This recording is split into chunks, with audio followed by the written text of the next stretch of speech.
वैशाख मास मात्यम अध्याय 6। सूत जी बोले, मेष ऋषि में सूर्य के स्थित रहने पर जो वैशाख मास में प्रातःकाल स्नान करता है, भगवान विष्णु की पूजा करके इस कथा को सुनता है, वह सब पापों से मुक्त हो भगवान विष्णु के परम धाम को प्राप्त होता है। इस विषय में एक प्राचीन कथा है।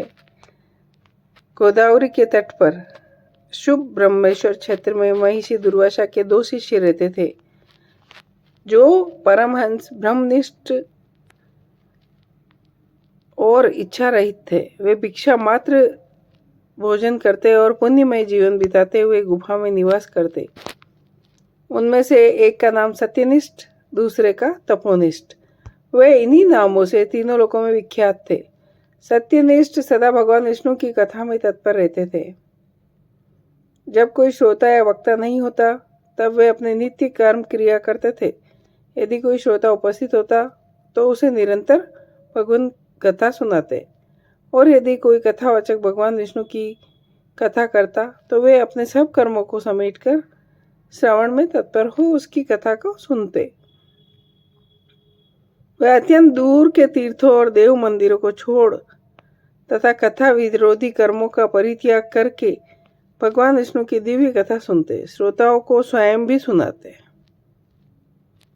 भगवान विष्णु में जो अनुराग की कमी है वह दूर हो जाती और उसके प्रति गूढ़ अनुराग होता। साथ ही साधु पुरुषों के प्रति सौहार्द बढ़ता।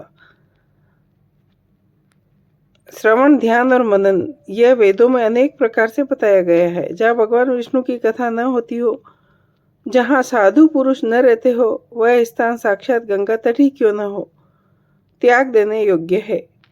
जिस देश में तुलसी नहीं, भगवान विष्णु का मंदिर नहीं, ऐसा स्थान निवास करने योग्य नहीं। दुर्वासा ऋषि का दूसरा शिष्य तपोनिष्ठ पूर्वक कर्म में तत्पर रहता। वह भगवान की कथा छोड़कर अपना कर्म पूरा करने के लिए इधर उधर हट जाता। कथा की अवहेलना से उसे बड़ा कष्ट उठाना पड़ा। जहाँ लोगों के पाप नाश करने वाली भगवान विष्णु की पवित्र कथा होती, जहाँ विष्णु कथा रूपी पुण्यमय नदी बहती रहती। पूर्व काल में पांचाल देश में पुरुयशा नाम के एक राजा थे, जो पुण्यशील एवं बुद्धिमान बुरीयशा के पुत्र थे। पिता के मरने पर पुरुयशा राज सिंहासन पर बैठे।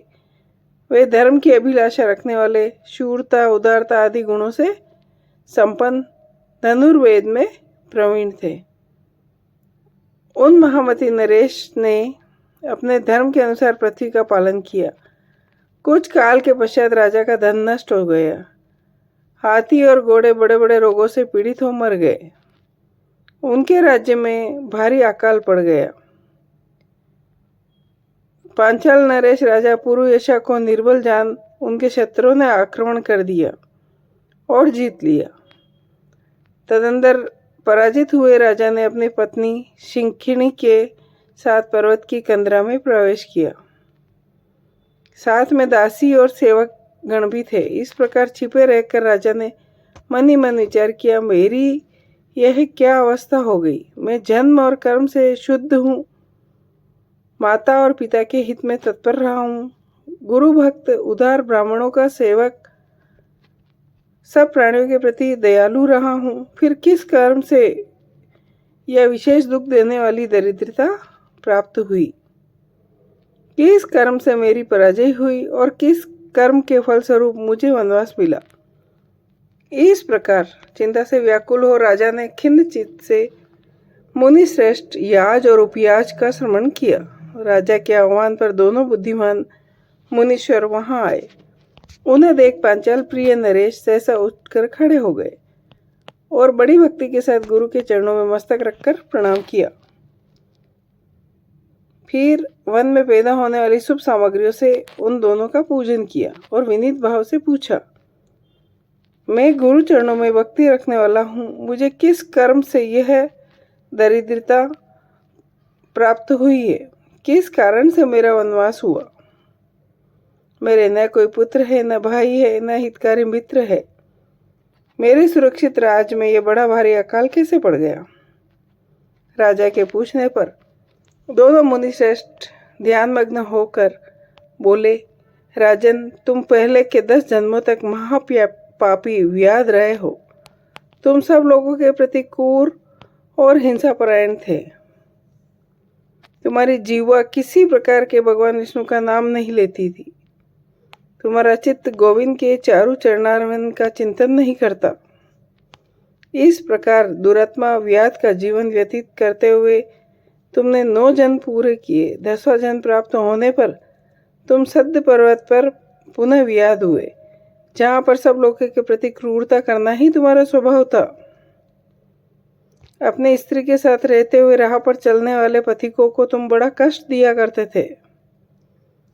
बड़े भारी सठ थे। जिनके छोटे छोटे बच्चे हैं, ऐसे मृगों और पक्षियों का वध करने के कारण तुम दयाहीन दुर्विधि को इस जन्म में कोई पुत्र नहीं हुआ। तुमने सबके साथ विश्वासघात किया, इसलिए तुम्हारे कोई सहोदर भाई नहीं। कभी दान न देने के दोष से तुम्हारे घर में दरिद्रता हुई। वैशाख माह की गर्मी में तुम स्वार्थवश एक दिन एक ऋषि को दूर से तालाब बता दिया और हवा के लिए पलाश का एक सूखा पत्ता दे दिया। बस जीवन के इस एक ही पुण्य के कारण तुम्हारा यह जन्म पवित्र राज्यवंश में हुआ। अब यदि तुम सुख, राज, धर्म आदि चाहते हो, श्री हरि के पद की अभिलाषा रखते हो, तो वैशाख मास के धर्मों का पालन करो। इससे सब प्रकार के सुख पाओगे। इस समय वैशाख मास चल रहा है। आज अक्षय तृतीया है। आज तुम विधि पूर्वक स्नान और भगवान लक्ष्मीपति की पूजा करो। यदि अपने समान ही गुणवान पुत्रों की अभिलाषा रखते हो तो सब प्राणियों के हित के लिए प्याऊ लगाओ। इस पवित्र वैशाख मास में भगवान मधुसूदन की प्रसन्नता के लिए यदि तुम निष्काम भाव से धर्मों का अनुष्ठान करोगे तो अंतःकरण शुद्ध होने पर तुम्हें भगवान विष्णु का प्रत्यक्ष दर्शन होगा। यूँ कहकर राजा की अनुमति ले उन दोनों ब्राह्मण पुरोहित याज और उपयाज जैसे आए थे वैसे ही चले गए। उनके उपदेश